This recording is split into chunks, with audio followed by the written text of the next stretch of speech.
ராமாயணம் கதை பல மொழிகளில் எழுதப்பட்டு அந்தந்த நாட்டிற்கு ஏற்ப வடிவமைக்கப்பட்டுள்ளது. இந்த ராமாயண கதையில் முக்கிய பாத்திரமாக ஹனுமான் வருகிறார். தாய்லாந்து மற்றும் கம்போடிய நாட்டு ராமாயணத்தில் ஹனுமானுக்கு ஸ்வர்ண மச்சம் என்ற காதலி இருப்பதாகவும் அவர்களுக்கு பிறந்த குழந்தையே மச்சனு என்று அழைக்கப்படுகிறது. ஸ்வர்ண மச்சம் ராவணனின் மகளாவாள். அவள் கடற்கன்னிகளின் ராணியாக திகழ்ந்தாள். ஸ்வர்ண மச்சத்தின் மேல் பகுதி உடல் மனிதர்கள் உடல் போலவும் கீழுடல் மீன் வடிவத்திலும் இருக்கும். ராமாயண கதையில் ராவணனிடமிருந்து சீதையை மீட்க ராமன் கடலில் ஒரு பாலம் அமைக்கும்படி வானர படையிடம் கேட்டுக்கொண்டார்.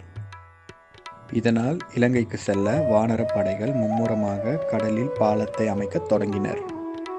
பிறகு பாலம் கட்ட கடலுக்கு அடியில் போடப்பட்ட பெரிய பாறைகள் மறுநாள் கடலுக்கு அடியில் இல்லாமல் காணாமல் போவதைக் கண்டு